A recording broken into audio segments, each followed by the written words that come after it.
Hello दोस्तों, नमस्कार। तो भाई एक नए वीडियो में आप लोगों का स्वागत है। तो भाई सभी को पता होगा कि रेलवे नॉर्मलाइजेशन कैसे करता है, और आप सभी के दिमाग में एक चीज़ जरूर नोटिस करती होगी कि यदि आपने बहुत ज़्यादा गलत कर दिए तो आपके नॉर्मलाइजेशन में नंबर नहीं बढ़ेंगे। ये चीज़ बिल्कुल भी गलत है। ये मैं आप लोगों को बिल्कुल प्रूफ के साथ बता दूंगा, क्योंकि रेलवे के द्वारा जारी किए गए जो ऑफिशियल फार्मूलाज हैं कि नॉर्मलाइजेशन कैसे होता है, वो तीनों फार्मूला मैं आप लोगों के सामने लेके आया हुआ हूँ।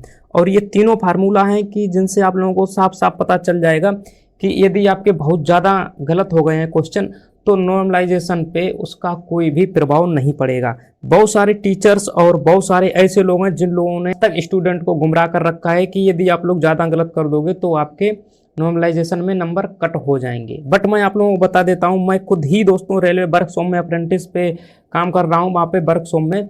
और यहाँ पे भी मैंने एक दो जो टेक्नीशियंस वगैरह होते हैं, और मैंने ऑफिस में जाके भी पता किया था, तो उन लोगों ने भी यही चीज़ बताई हमें। और फार्मूला के अकॉर्डिंग भी उन लोगों ने देखा, मुझे समझाया, आपके गलत ज़्यादा हो जाने पर नॉर्मलाइजेशन पर कोई प्रभाव नहीं पड़ता है। उन लोगों ने मुझे जो चीज़ समझाई है, जो चीज़ बताई है, वो A to Z मैं आप लोगों को शेयर करने वाला हूँ, क्योंकि रेलवे के ऑफिस में जाके ही मैंने पता किया है और वहाँ से ही ये सारी जानकारी आपको मैं दे रहा हूँ। क्योंकि मैं रेलवे वर्कशॉप में अप्रेंटिस पे कैरेज एंड वैगन वर्कशॉप में हूँ इस टाइम, और वहाँ पे सारी जानकारी आपको मैं देने वाला हूँ, जो भी चीज़ें हमें पता चली हैं। क्योंकि मैंने ये चीज़ बहुत ही ज़्यादा सर्चेबल टॉपिक है और बहुत सारे लोगों ने इस बारे में मुझसे पूछा भी था, तो मैंने जाके अंदर ऑफिस में ही पता कर लिया क्या चीज़ें हैं क्या नहीं। तो चलिए दोस्तों, मैं आपको सबसे पहले फार्मूला की तरफ लेके चलता हूँ, लेकिन उससे पहले दोस्तों आप लोगों से एक हम्बल रिक्वेस्ट रहेगी कि वीडियो बहुत ही कम लोग लाइक करते हैं, तो भाई वीडियो को लाइक जरूर कर दीजिए, तभी मैं वीडियो को स्टार्ट करूंगा। और भाई अगर नए हो और पहली बार इस चैनल से जुड़े हो, पहली बार अगर वीडियो देख रहे हो, तो चैनल को सब्सक्राइब करके दोस्तों बेल आइकन जरूर दबा देना, ताकि सभी नए वीडियो के नोटिफिकेशन आप सबके पास पहुंचते रहे। तो चलिए सबसे पहले तो यहाँ मैं बता देता हूँ कि परसेंटाइल स्कोर दोस्तों बनने के लिए क्या क्या चीज इंपॉर्टेंट आपके लिए होने चाहिए। तो यहाँ पे दोस्तों आप लोग देख सकते हो, number of candidate appear in the shift with raw score equal और लेस देन द कैंडिडेट, यानी आपकी शिफ्ट में आपका राय स्कोर कितना बनता है, इक्वल और लेस देन द कैंडिडेट। जितने भी कैंडिडेट हैं उन लोगों के बराबर या फिर उनसे कम या ज्यादा कितना आपका राय स्कोर बनता है। और ये चीज आपकी डिपेंड करेगी the total number of the candidate who appear in the shift, और उसमें 100 का मल्टीप्लाई हो जाएगा।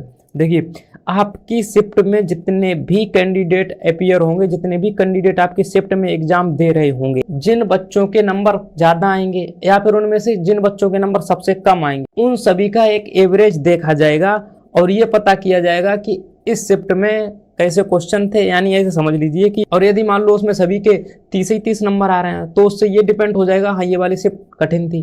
तो ऐसा नहीं होगा कि आपने मान लो 30 नंबर आ रहे हैं तो जायज सी बात है कि शिफ्ट कठिन होगी और आपने गलत ज़्यादा हो गए आपके, तो उसका प्रभाव आपके नॉर्मलाइजेशन पे पड़ जाएगा। नहीं, जिसके 90 नंबर आए उनके नंबर कम कर दिए जाएंगे यदि आपकी शिफ्ट सरल थी। यदि आपके 30 नंबर आए तो आपके नंबर बढ़ा दिए जाएंगे यदि शिफ्ट आपकी कठिन थी। और भाई उसमें जितने भी कैंडिडेट अपीयर हुए हैं, जितने भी बैठे हैं, उन सभी का एक एवरेज देखा जाएगा, कितने बच्चों के कितने मार्क्स बन रहे हैं और कितने बच्चे इस शिफ्ट में बैठे हुए हैं। इसी हिसाब से आपका नॉर्मलाइजेशन होगा, ना कि आपका नॉर्मलाइजेशन इस आधार पर होगा कि आपने ज्यादा क्वेश्चन गलत कर दिए हैं तो नॉर्मलाइजेशन में नंबर नहीं मिलेगा। देखिए, आपको केवल एक चीज का घाटा हो सकता है कि जैसे आपने मान लो ज्यादा गलत कर दिए तो उसका आपका रा मार्क पे प्रभाव पड़ सकता है। जैसे मान लो आपने बहुत ज्यादा गलत कर दिए और आपके रा मार्क्स कम हो जाएंगे भाई।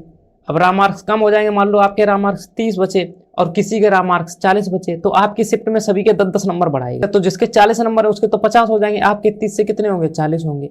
तो मार्क्स तो सबको लगभग बराबर ही मिले ना, तो उससे ये चीज डिपेंड ही नहीं होगी कि आपने ज्यादा गलत कर दिए तो आपको नॉर्मलाइजेशन में नंबर कम मिलेंगे। भाई 1-2 नंबर का डिफरेंस हो सकता है, लेकिन ये चीज़ बिल्कुल गलत है जो सभी लोग बताते हैं कि यदि आपने ज़्यादा गलत कर दिए तो नॉर्मलाइजेशन में नंबर भी कम मिलेंगे। देखिए, एक दूसरा फार्मूला यहाँ पे आपके सामने दिया जा रहा है, और ये परसेंटाइल स्कोर किसके आधार पर दिया जा रहा है, ग्रेटर देन और इक्वल, ठीक है। और आगे वाला जो फार्मूला है वो लेस देन और यहाँ पे मिनिमम परसेंटाइल के दिया जा रहा है। और ये दोनों फार्मूला लगभग बराबर हैं और एक जैसे ही फार्मूला है, केवल मैं आपको ये वाला फार्मूला समझा देता हूँ। जो यहाँ पे n बराबर बाई 1 माइनस और जो भी ये पूरा फार्मूला लिखा है, ये सारी चीजें यहाँ पे एक एक चीज करके दी गई है। देखिए, n का मतलब यहाँ पे दिया जा रहा है क्या है, नॉर्मलाइज्ड मार्क्स, और x1 का मतलब है immediate higher percentile score in the best shift, जो बेस्ट शिफ्ट आप की है उसमें सबसे ज्यादा किसके नंबर आए। और x2 का मतलब है कि immediate next higher percentile in the best shift, यानी दूसरी जो बेस्ट शिफ्ट आपकी है वो देखी जाएगी, उसमें किसके सबसे ज्यादा नंबर आए। और यहाँ पे देखिए आगे दिया जा रहा है mark corresponding to x1 percentile score in best shift. x1 आपको मैं बता ही चुका हूँ क्या है। और यहाँ पे जो बाई 2 का मतलब है corresponding to x2 percentile in best shift, तो x2 का जो बेस शिफ्ट है उससे मतलब रखा गया। ये पूरा फार्मूला आपका बनके तैयार हो गया। अब यहाँ पे मुझे ये बता दीजिए, कहीं भी यहाँ पे आपका रॉन्ग क्वेश्चन से संबंधित कुछ भी दिया गया है? जब रॉन्ग क्वेश्चन से संबंधित फार्मूला में ही कुछ नहीं दिया गया है, तो आपके अगर क्वेश्चन भी गलत ज़्यादा हो जाएंगे तो आपका उससे नॉर्मलाइजेशन पे कोई प्रभाव पड़ेगा?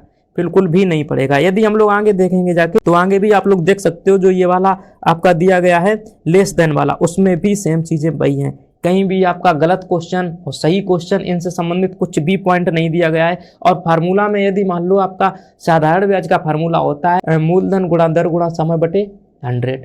अब इसमें मूलधन दर और समय की ही बात करी जा रही है, उसमें भाई कहीं पे आपकी मिश्र धन चक्रवृद्धि ब्याज की बात नहीं की जा रही। समझिए एक बात को, उसमें जिस चीज की बात नहीं करी जाएगी तो उस फार्मूला में वो चीज कहाँ से लग पाएगी भाई? हम आपसे बोल रहे हैं मूलधन गुणा दर गुणा समय बटे 100 लगा है, तो उसमें आपका विक्रय मूल्य की बात नहीं हो रही है। हम ही आपको बोल रहे हैं केवल ब्याज निकालना है, तो विक्रय मूल्य आपका अगर है भी तो उससे कोई मतलब ही नहीं, वो तो साइड पे रखा रहेगा। यदि आप मैथ के स्टूडेंट हैं तो ये चीज आप आसानी से समझ रहे होंगे कि जो भी चीजें आपकी दी गई हैं वो फार्मूला में भाई जब है ही नहीं तो उस चीज़ का कोई मतलब ही नहीं है। यानी आपके अगर गलत भी क्वेश्चन हो जाते हैं, अब गलत रॉन्ग क्वेश्चन का यहाँ पे फार्मूला में कोई इंप्लीमेंट किया ही नहीं जा रहा है, तो आपके परसेंटाइल पे और आपका नॉर्मलाइजेशन स्कोर पे क्या प्रभाव पड़ेगा? कुछ नहीं पड़ेगा।